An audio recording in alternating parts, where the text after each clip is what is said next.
प्रिय विद्यार्थियों, आज हम मांग की लोच के बारे में अध्ययन करेंगे। बीए प्रथम वर्ष में अर्थशास्त्र में व्यष्टि अर्थशास्त्र के अंतर्गत आज हम मांग की लोच के बारे में अध्ययन करने जा रहे हैं।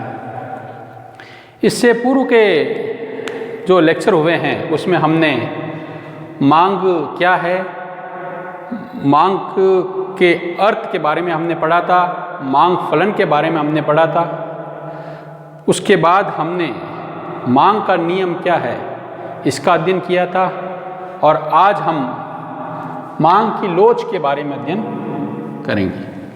मांग की लोच का अध्ययन करने से पूर्व मांग के नियम में हमने ये पढ़ा था कि मांग का नियम ये बताता है कि अन्य बातें यथा स्थिर रहे, उस यानी उसमें कोई बदलाव नहीं आए। अन्य बातें स्थिर रहने पर एक वस्तु की कीमत और उस वस्तु की मांग मात्रा के बीच उल्टा संबंध होता है।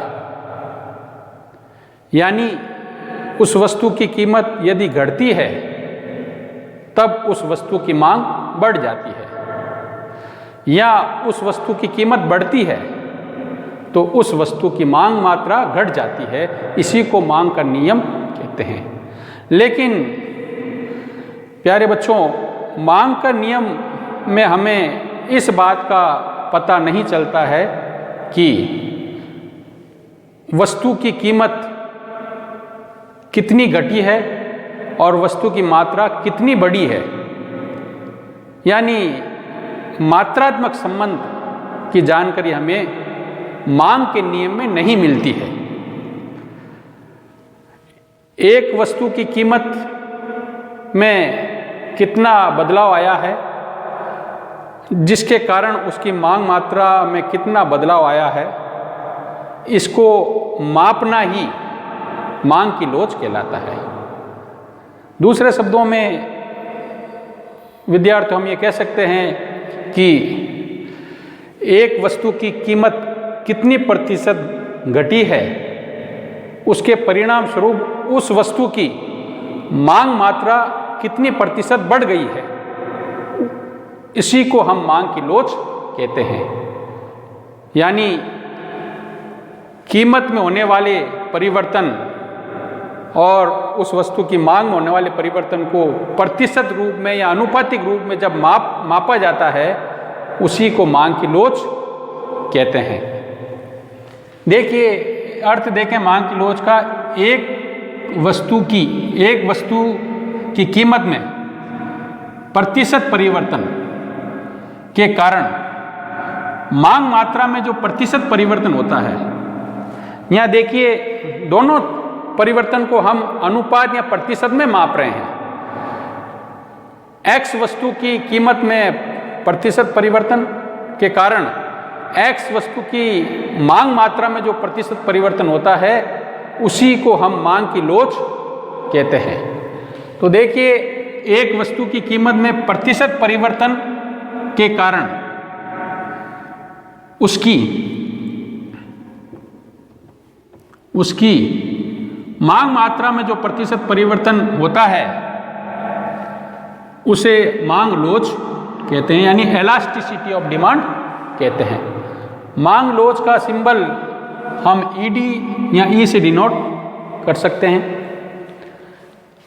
अब ये मांग लोच का जो हमने अर्थ पढ़ा, तो मांग लोच का अध्ययन करने से हमें ये जानकारी मिलती है कि वस्तु की कीमत में परिवर्तन का प्रभाव वस्तु की मांग मात्रा पर कितना पड़ता है या कैसे पड़ता है, ये जानकारी हमें मांग की लोच बताती है। सपोज करें 3 वस्तुएं हैं हमारे पास, नमक,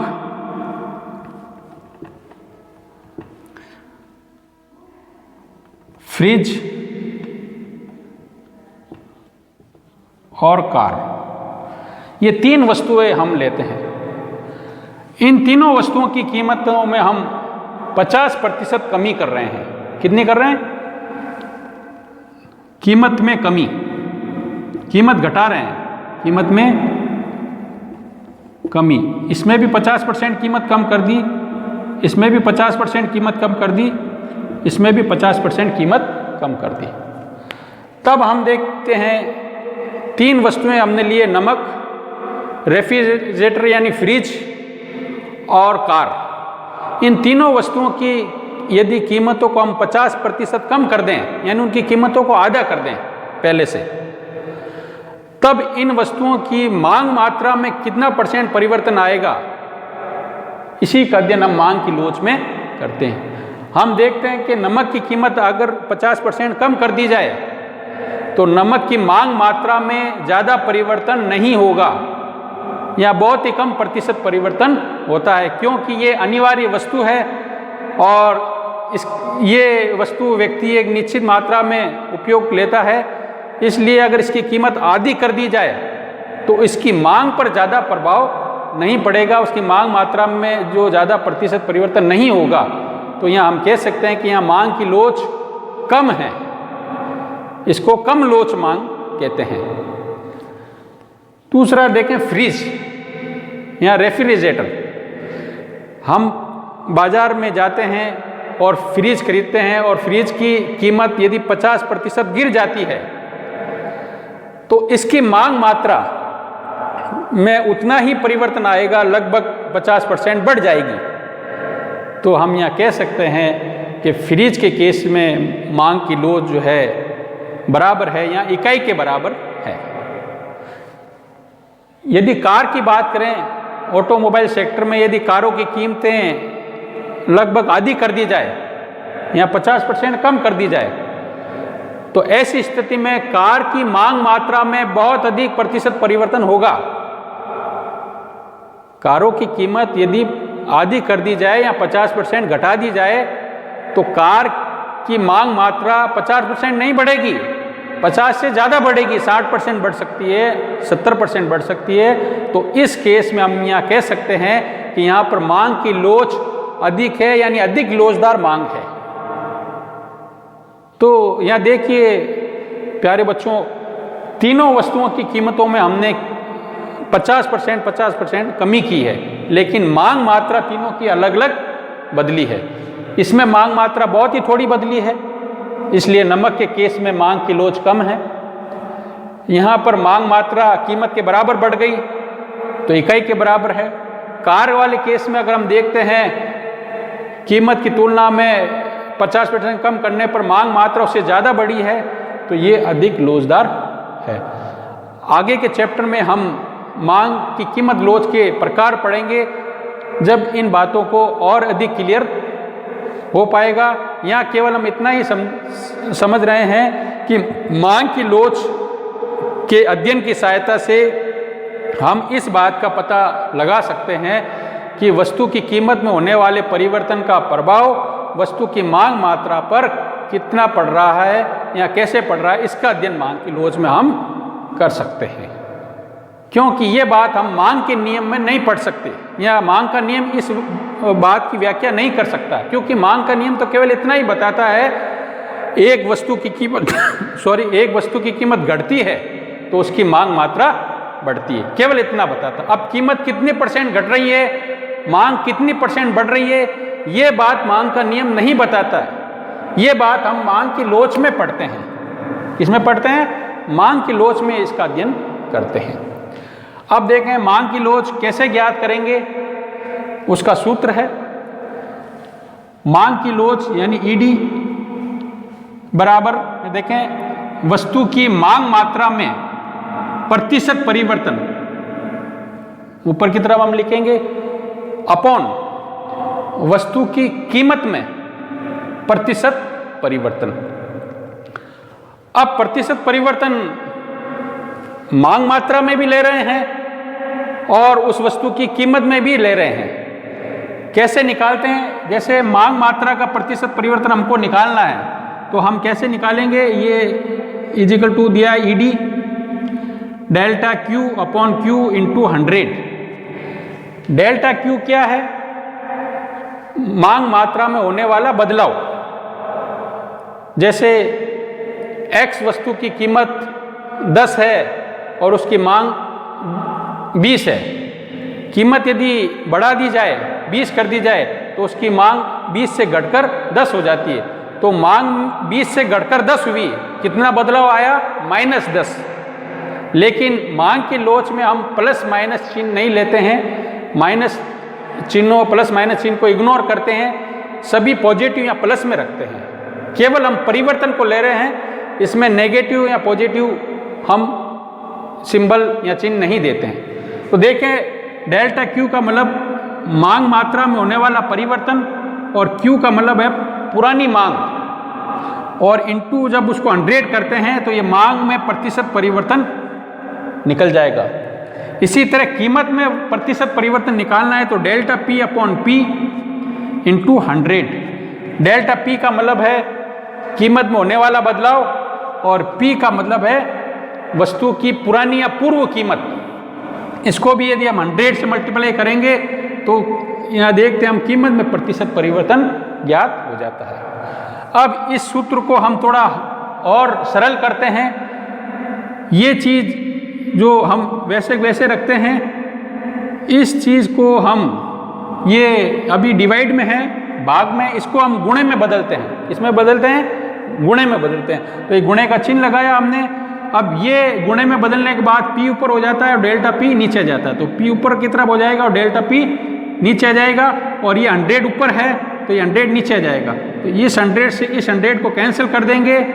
अब यहाँ जो बचता है डेल्टा Q अपॉन Q, और यहाँ बचता P अपॉन डेल्टा P। ये इस फॉर्म में हम आ जाते हैं। अब इसको हम चाहें तो डेल्टा P को इधर कर सकते हैं और Q को इधर रख सकते हैं जैसे यहाँ रखा, और फाइनली हमारा जो ये है मांग की लोच का जो सूत्र है ज्ञात करने का, इस तरह से निकल जाता है। ये आप स्क्रीनशॉट ले सकते हैं और इसको समझ सकते हैं। देखिए यहाँ हमने डेल्टा Q का मतलब है वस्तु की मांग मात्रा में परिवर्तन। ये केवल परिवर्तन है, प्रतिशत परिवर्तन नहीं है। प्रतिशत परिवर्तन कब निकलता है? इंटू 100 करते हैं, डेल्टा Q बटा Q इंटू 100। डेल्टा Q का मतलब सिर्फ वस्तु की मांग मात्रा में परिवर्तन है। ये परिवर्तन हमने कैसे निकाला है? नई मात्रा माइनस पूर्व या पुरानी मात्रा का जब अंतर करते हैं तो ये परिवर्तन निकल जाता है। Q का मतलब वस्तु की पूर्व मांग मात्रा यानी पुरानी मांग मात्रा। इसी तरह डेल्टा P वस्तु की कीमत में परिवर्तन कैसे निकलता है? नई कीमत और पूर्व कीमत का जो अंतर है उसको हम वस्तु की कीमत में परिवर्तन कहते हैं। और डेल P का मतलब हो गया वस्तु की पूर्व या पुरानी कीमत। अब दोबारा सुन लें आप, डेल्टा Q कैसे निकलता है? डेल्टा Q का अर्थ है नई मांग मात्रा और पुरानी मांग मात्रा का जब हम अंतर करते हैं तो इसी को हम डेल्टा Q या यूँ कह सकते हैं मांग मात्रा में बदलाव बताता है। इसी तरह डेल्टा P का मतलब है वस्तु की नई कीमत और वस्तु की पुरानी कीमत का जो अंतर है उसको हम डेल्टा P या यूँ कह सकते हैं कीमत में परिवर्तन को बताता है। इसी को हम एक उदाहरण के द्वारा भी सिद्ध करेंगे। देखें आप, देखें इस उदाहरण को। वस्तु की कीमत रुपए प्रति इकाई, यहाँ इस टेबल में हम वस्तु की कीमत को दर्शा रहे हैं पर यूनिट रुपए में। जैसे पहली यूनिट की प्राइस है 10, फिर 20। वस्तु की मांग मात्रा केजी में बता रहे हैं, तो किलोग्राम में बता रहे हैं तो 20 और 10, क्योंकि वस्तु की कीमत और मांग में उल्टा संबंध होता है। ये मांग के नियम हम पढ़ चुके हैं। तो यहाँ वस्तु की कीमत बढ़ रही है, 10 से 20 हो गई है, तो वस्तु की मांग मात्रा घट रही है, 20 से 10 हो रही है। अब इस स्थिति में हमें मांग की लोच अगर ज्ञात करनी हो तो कैसे ज्ञात करेंगे? तो देखें मांग की लोच का सूत्र अभी आपको बता दिया मैंने। यहाँ देखें मांग की लोच का सूत्र क्या है? ED is equal to delta Q upon Q into P upon delta P। इसको अगर और इसको यहाँ ले सकते हैं हम डेल्टा Q अपॉन P और P into P upon Q। अब सबसे पहले अपन को डेल्टा Q निकालना है, यानी मांग में परिवर्तन हमको ज्ञात करना है। तो मांग में परिवर्तन कैसे ज्ञात करेंगे? नई मांग मात्रा और पुरानी मांग मात्रा का अंतर। जैसे ये नई मांग मात्रा 10 है, पुरानी मांग मात्रा 20 है, तो इसका अंतर कितना है? -10 आ रहा। लेकिन पूर्व में मैंने बताया कि हम प्लस माइनस चिन्हों को इग्नोर करेंगे, परिवर्तन को लेंगे, केवल कितना है? 10 है। तो डेल्टा Q यहां पर कितना हो गया है? डेल्टा Q हो गया 10। कैसे निकाला था? ये निकाला हमने 10 माइनस 20 करके, इसको इसमें से घटाने पर डेल्टा Q 10 आ गया। Q का मतलब पुरानी मांग मात्रा। तो पुरानी मांग मात्रा क्या है? 20 है, तो हमने 20 लिख दिया। इसी तरह डेल्टा P निकालेंगे हम। कैसे निकालेंगे? नई कीमत 20 है और पुरानी कीमत 10 है, तो 20 माइनस 10 करते हैं हम। 20 माइनस 10 करते हैं तो कितनी हो जाएगी डेल्टा P?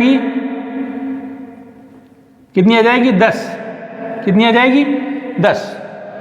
इसी तरह P का मतलब पूर्व कीमत। तो पूर्व कीमत कितनी है? 10, तो ये 10 आ जाएगी। अब इन सब इंफॉर्मेशन को हम फॉर्मूले में डालते हैं, तो मांग की लोच हम